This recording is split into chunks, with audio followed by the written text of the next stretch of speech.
Isa sa mga comfort food at bagay na bagay kainin lalo na kapag malamig o kaya ay maulan ng panahon. Masarap at approved daw sabi ng mga chikiting. Kaya ano pang hinihintay mo? Baka ito na yung sign para magluto ka nito. Sisimulan ko nung i-prepare yung mga ingredients. Babalatan at hihiwain ko lamang yung ating garlic and onion. Pagkatapos ay susunod ko na yung ating red and green bell pepper.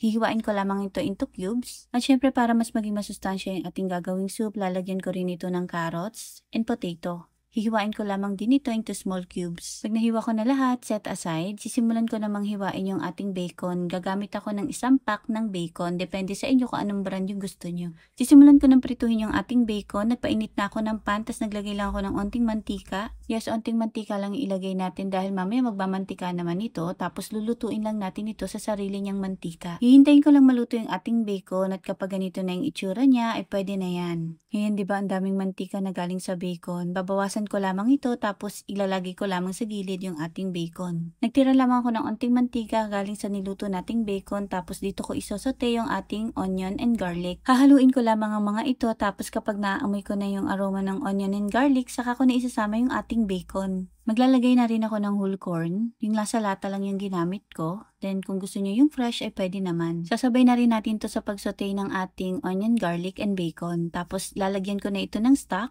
Chicken stock nga pala yung ginamit ko pero depende sa inyo kung anong stock yung meron kayo. Hahaluin ko lamang ang mga ito pagkatapos ay ilalagay ko na yung nahiwa kong carrots and potato kanina. Haluin lang ulit natin tapos takpan. Hintayin lang natin lumambot yung ating carrots and potato. Habang naghihintay, gagawa muna ako ng ating pampalapot sa ating lulutuing soup. Meron tayo ditong butter.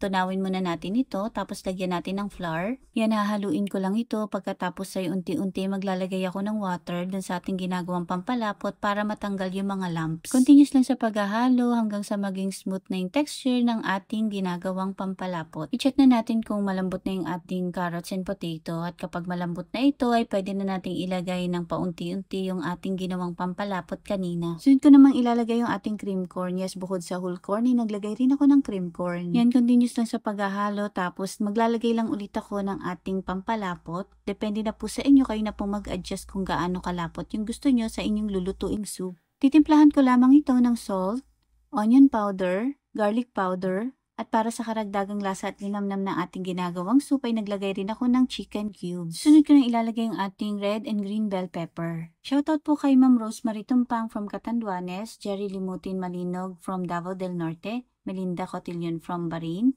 Elsa Rayray from Sarangani Province, John Reboy Dulay from Saudi, and Ma'am Maricel Daurong from Bulacan. Maraming salamat po sa panonood ng aming mga videos. At ayan, huli ko ngang nilagay yung ating all-purpose cream na kukumpleto at magpapasarap sa ating nilulutong soup. At kung umabot kayo sa part na to at nagustuhan nyo po ang aming video ay pakicomment naman po kung taga saan kayo para naman magpasalamatan po namin kayo sa aming mga susunod na video. Yun lamang po. Maraming salamat. Enjoy! Perfect talaga itong comfort food lalo na't maulan at malamig ang panahon. Masarap daw sabi ng mga chikiting. Kaya na pang hinihintay mo, itag mo na yung taong gustong magluto nito para sa'yo.